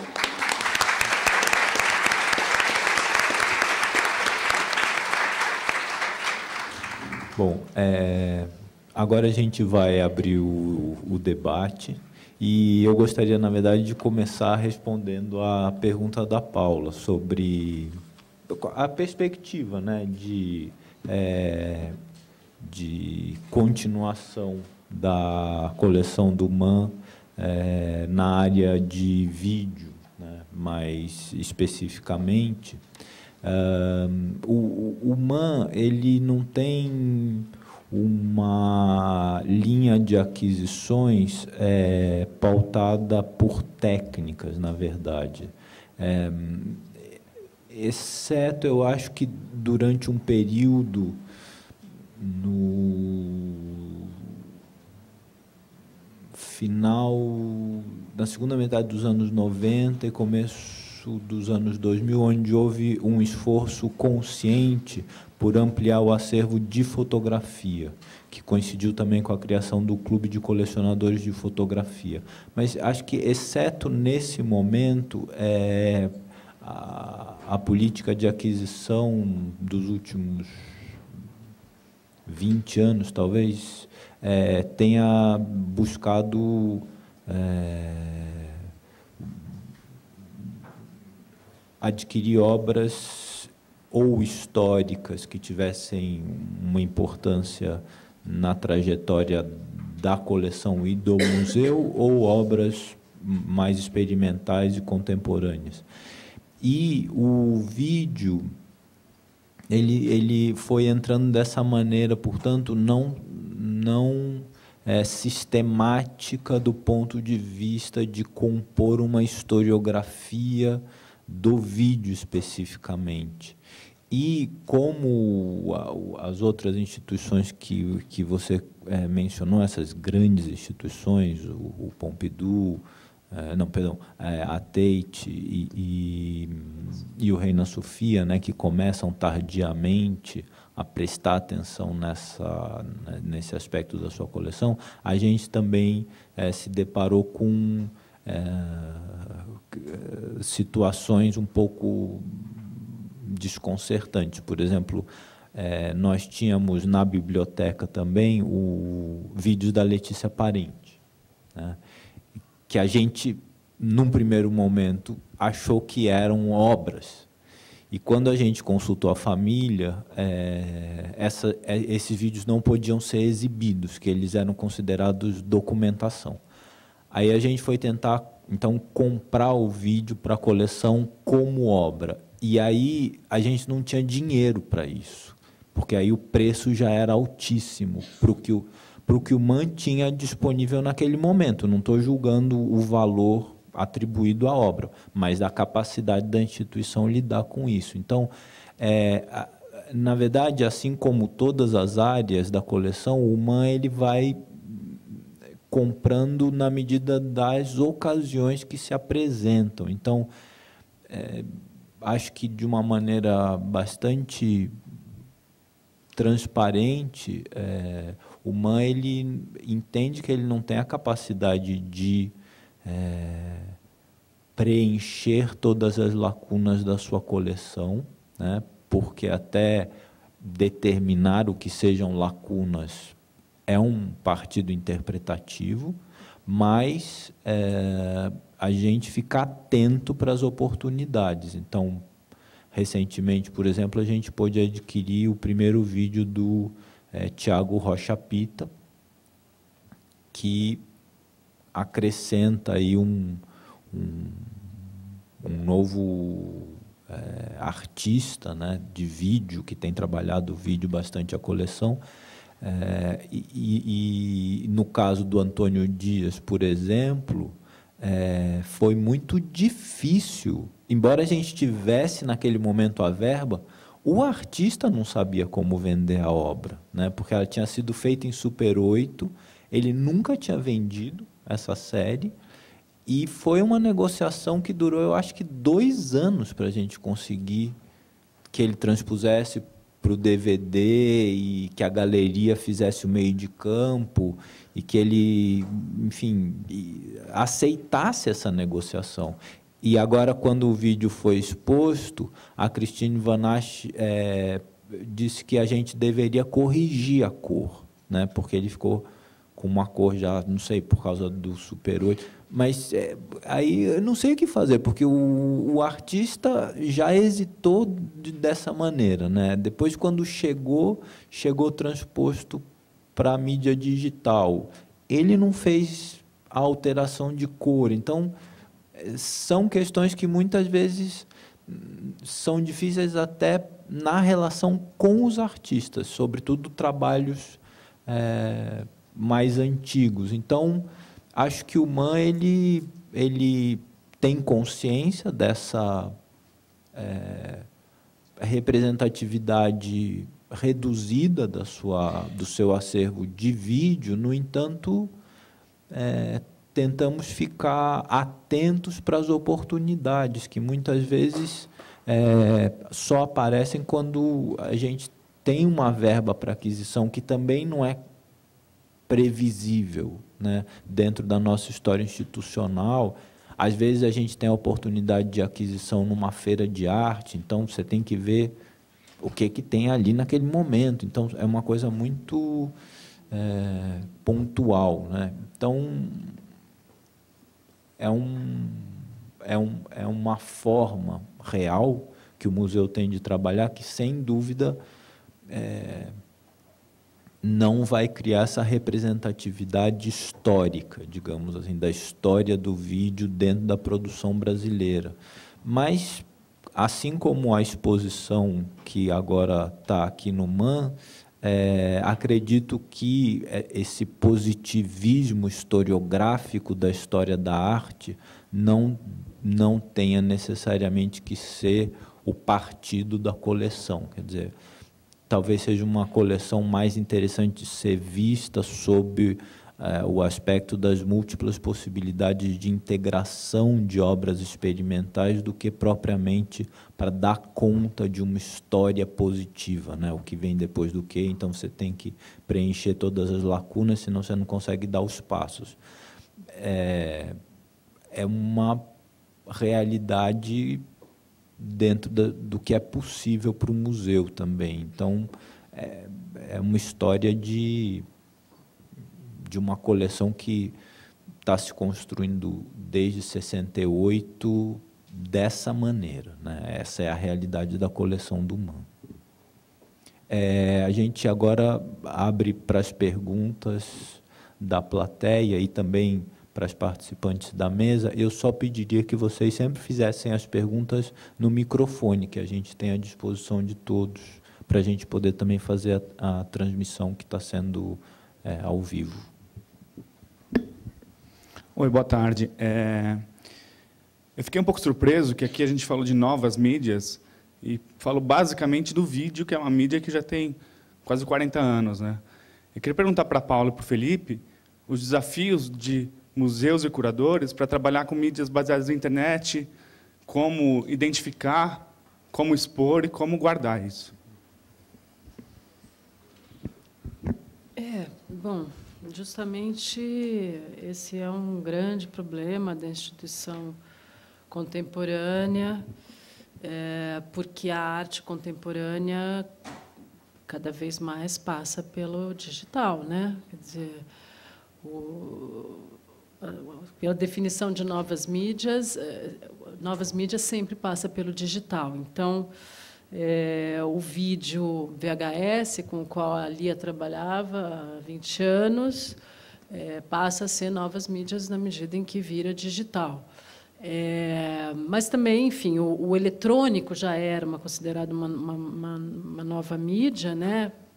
Então, a questão das novas mídias, ela tem 40 anos mesmo, quer dizer, ela surge com as técnicas de comunicação. Então, o novo, a palavra, né, a terminologia novo aqui é simplesmente é o mesmo problema que a gente tem para falar de arte contemporânea. A arte contemporânea ela vem sendo realizada desde os anos 60, né? E novas mídias também vêm sendo realizadas desde os anos 60. Então, eu acho que realmente há um problema institucional em lidar com os novos meios que surgem a cada ano, né? Com uma velocidade que não é acompanhada realmente por museus, é mais acompanhada por instituições que se especializam, né? Nesse segmento, porque é um segmento que realmente demanda uma especialização, demanda uma atualização permanente, demanda um departamento voltado permanentemente para o upgrade, né? Então, foi o que eu coloquei aqui na minha fala, quer dizer, essas instituições que começaram a colecionar no ano 2000, a ideia é que se voltem do ano 2000 para frente, né? Ao invés de ficar tentando reconstituir o passado, porque o Felipe concorda, a história positivista, enfim, é uma coisa que a gente, a arte contemporânea e a arte moderna já vinha quebrando há muito tempo. Quer dizer, então, diante de todas as dificuldades de se formar uma historiografia, de se constituir uma coleção, acho que os esforços, na minha opinião, devem se voltar do ano 2000 para diante, ou do ano 2010 para diante. Então, este é um desafio. Eu acho que não dá para falar de vídeo mais, assim, departamento de vídeo. Acho que é departamento de novas mídias, porque o vídeo hoje faz parte do grande campo da arte eletrônica, da arte digital, né? Então, ou o vídeo dentro do campo do contemporâneo, como ele está colocando. Quer dizer, o vídeo, como especificidade, ela se perdeu. Ele não é mais um meio específico, ele já está realmente fundido a todo um contexto de criação contemporânea. Então, até, inclusive, estava verificando no acervo do MAM, as videoinstalações do MAM estão inscritas como instalações, e não como vídeos, né? Então, ela está assimilada ao contexto da arte contemporânea.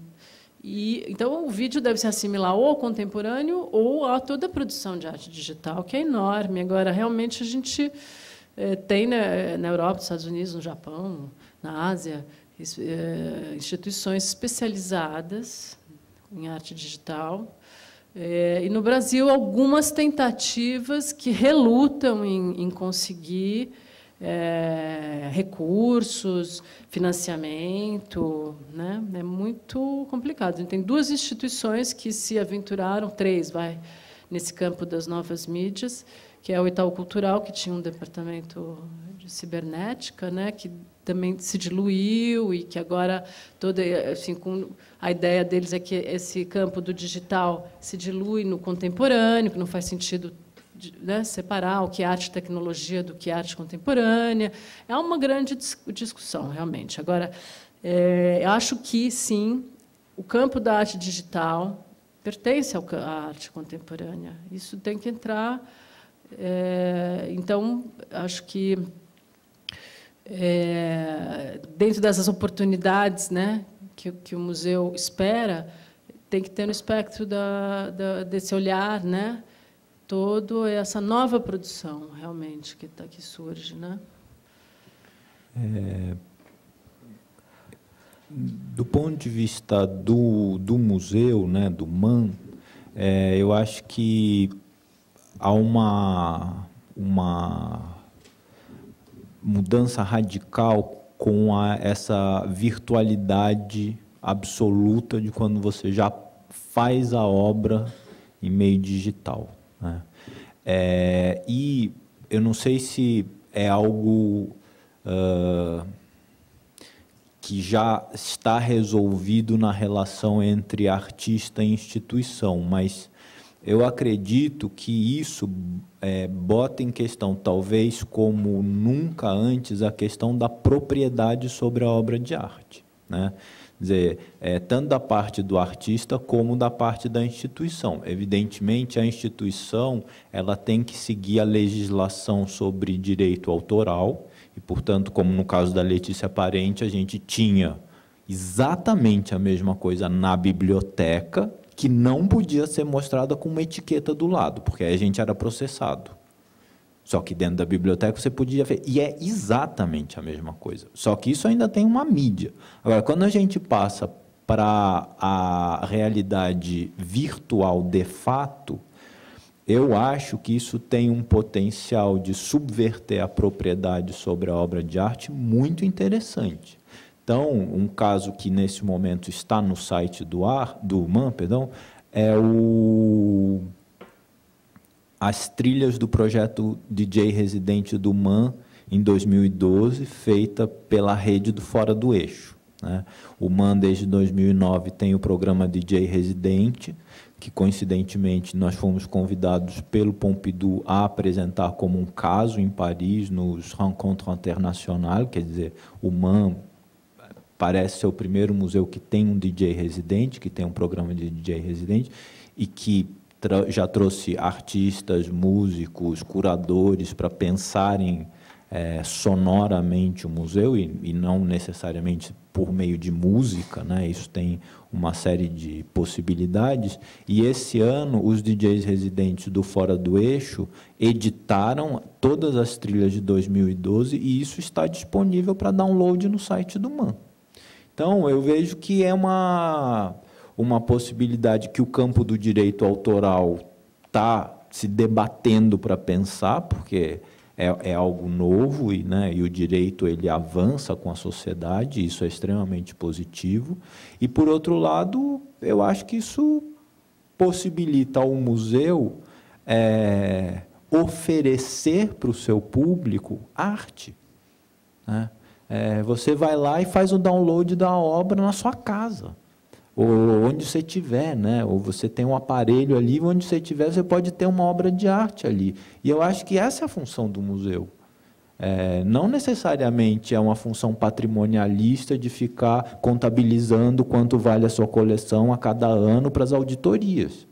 Quer dizer, a gente pode ter essa coleção para que ela vá para todo lugar e não tenha fronteira. Então, eu espero que isso seja regrado de uma maneira que respeite profissionalmente o artista, porque ele está trabalhando, ele tem o direito a ver a sua obra reconhecida como patrimônio, mas, ao mesmo tempo, se ele abraçou a virtualidade, quem está na chuva é para se molhar. Então, é um meio que eu acredito que vai romper a noção que hoje a gente tem de coleção.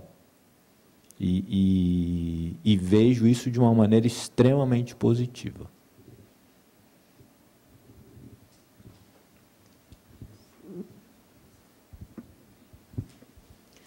Bom dia, meu nome é Lenora de Barros, enfim, eu estou participando também da exposição, mas, na verdade, eu queria falar de um outro caso, de um trabalho que eu achei que foi uma solução muito interessante com relação à compra de um trabalho meu aqui no MAM. Eu tenho uma série que se chama Procuro-me, que é um trabalho feito todo com lambe-lambe, né, de papel jornal, aquele papel, entre aspas, bem vagabundo mesmo, num certo sentido, e de pouca durabilidade. E eu recebi, algum tempo atrás, uns anos atrás, uma proposta de que o MAM tinha interesse de ter esse trabalho. Na época, a primeira reação que eu tive, eu falei, não, esse é um trabalho não é possível vender, vai se perder no tempo, o papel vai amarelar e tudo mais. E daí a resposta que eu tive do MAM, que foi muito bacana, falou, não, mas você tem que pensar que existe, na verdade, vocês me deram a solução, né? Existe a possibilidade de você vender para a gente os direitos de reprodução. E isso, na verdade, parece que é um processo que se inaugura com a Regina Silveira, que também tinha trabalhos, né, que, na verdade, são efêmeros ao se mostrar. Quer dizer, você mostra uma vez e acabou. Quer dizer, depois tem que refazer. Então, foi uma solução, acho que, quer dizer, dentro de tudo que vocês estão falando aí, né? Quer dizer, como essa necessidade realmente de se adaptar. E eu acabei, né? Quer dizer, tem hoje esse trabalho, está aqui na coleção, já foi mostrado, inclusive no Manaoca, foi até uma exposição assim, que o trabalho estava muito grande e tal, foi muito legal, um mural enorme, que eu nunca tinha tido a possibilidade, inclusive, de vê-lo daquela forma.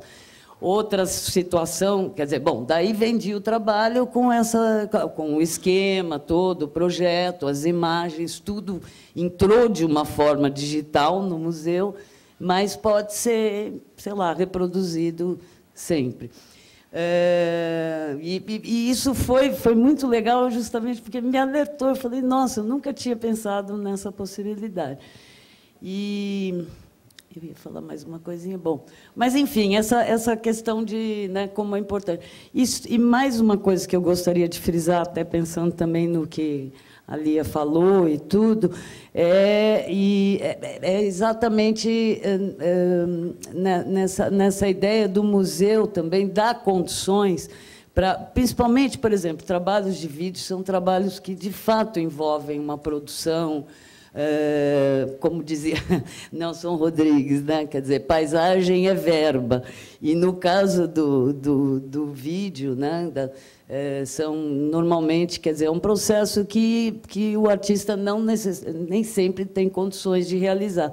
Então, como as instituições, por exemplo, a série Não Quero Nem Ver, que está sendo mostrada nessa exposição, eu pude realizá-la graças a um apoio do SENAC, né? Que me deu condições de trabalhar num estúdio com com câmera ideal, enfim. Então, e muitas vezes, né, quer dizer, cada vez mais a gente tem espaço para desenvolver esse tipo de trabalho e ter incentivo e estímulo, né, nesse sentido de produção, isso realmente ajuda bastante. Enfim, basicamente era um pequeno depoimento. Eu gostaria de comentar o seu depoimento, que para nós é muito estimulante, porque realmente o MAN tenta explorar, né, essas novas possibilidades até jurídicas de um trabalho efêmero poder sobreviver na instituição. E isso tem permitido ao MAN levar exposições para locais que não têm condições museológicas.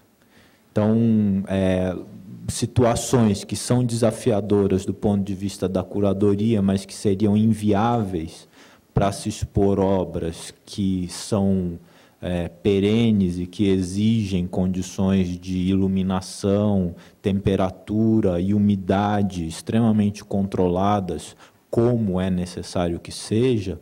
Quando a gente tem essas obras que podem ser refeitas, né, que são, portanto, virtuais conceitualmente, é possível se expandir o sentido do museu para muitas situações que normalmente não são enxergadas no seu potencial estético.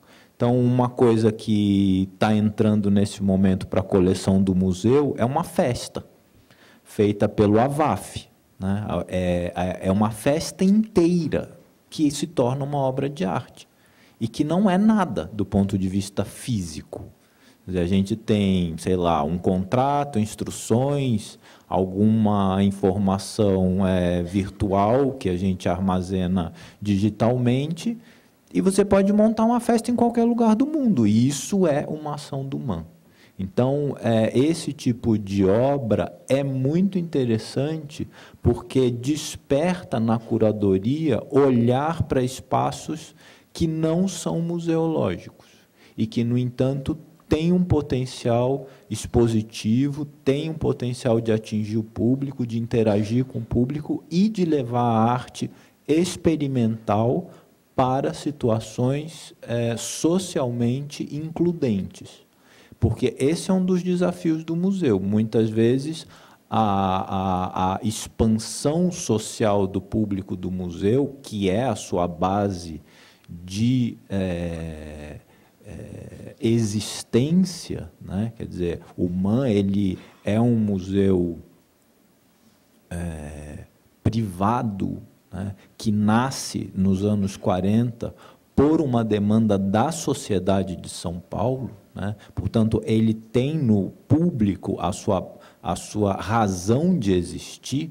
Ele não é um decreto do Estado, né? Ele nasce do público que demanda a existência de um museu de arte moderna, e, nesse sentido, você poder levar um museu de arte moderna para situações expositivas inesperadas, né, se torna possível porque o MAN coleciona obras virtuais, que podem ser feitas, expostas em lugares que irão danificar aquela montagem, e como a gente sabe que aquilo não é a obra, que a obra é virtual, tudo bem. Não tem ar-condicionado, tem sol batendo, o pessoal vai pisotear, tudo bem, né?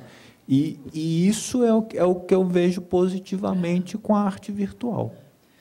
Então, eu acho bem interessante, só completando aqui o Felipe, mesmo essa identidade, eu acho que o MAN acaba assumindo em termos de escolhas de aquisições, porque aí eu acabo enxergando que todo esse campo do digital, que é um campo a entrar, a penetrar, a conhecer, ele cabe dentro desse âmbito do experimental mesmo, que o MAN está se propondo a trabalhar, né? Quer dizer, quando compra uma performance, quando é a primeira instituição brasileira a comprar uma performance, da Laura Lima, que está aqui, que esteve aqui em exposição, quando compra uma festa, quando tem um DJ, né? Então, assim, todas essas ações que são fora do parâmetro do catalogável, enfim, do difícil de catalogar, são âmbitos onde o digital se insere perfeitamente. Então, acho que enxergo por aí um viés em que o MAN pode, enfim, talvez mais do que pensar que o digital deva se inserir no contemporâneo, ser pensado como arte contemporânea, o digital tem que ser pensado como arte experimental, porque estamos no momento da experimentação. O digital é um dos âmbitos onde mais se experimenta hoje, né? Então, acho que enxergo aqui por onde o digital entraria, quer dizer, nesse viés do experimental que uma, né?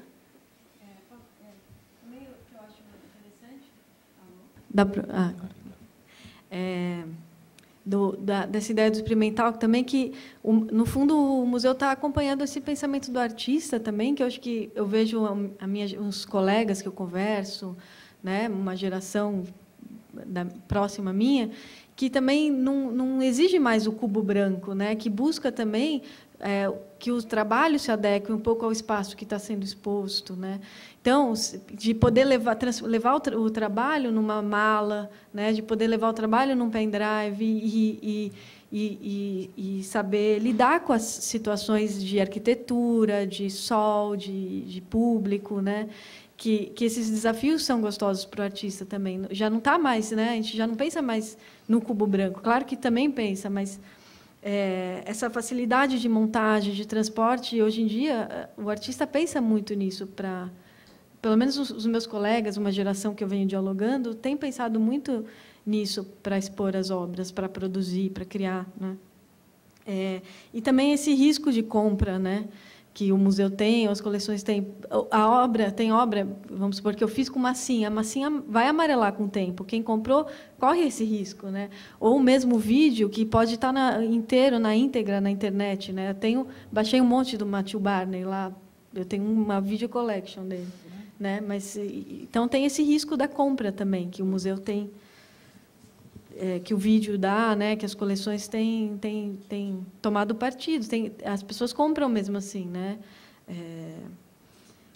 Então não se sabe o que o tempo reserva para aquele trabalho, né? Mesmo o digital, né? Ele vai ficando, tanta coisa nova vai acontecendo que ele vai ficando às vezes até obsoleto, como o Antônio Dias, né? Com essa correção de cor, né? Com mostrar esse trabalho com cor. Eu mesmo corrigi vídeo meu, mas eu ainda não tive coragem de mostrar ele com correção de cor, né?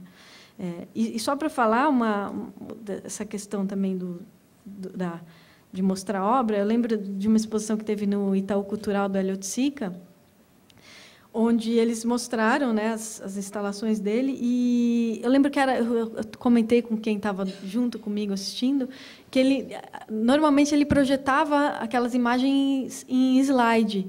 Então tinha o som do clack do slide, e lá estava uma projeção e não tinha mais aquele clack do slide. O tempo era outro e como era importante aquele clack e estava a projeção, né? Então a gente ficou se questionando isso, assim. Se tinha que ser, né? Eu acho que aquele tinha que ser o projetor, né? Mas eles optaram pela projeção em DVD. Então é uma outra questão assim também que eu fico pensando, né? Era isso. A questão da correção de cor que apareceu aqui, acho que isso também no Nanjum Paik, por exemplo, que está aqui exposto, né? Moon is the oldest TV.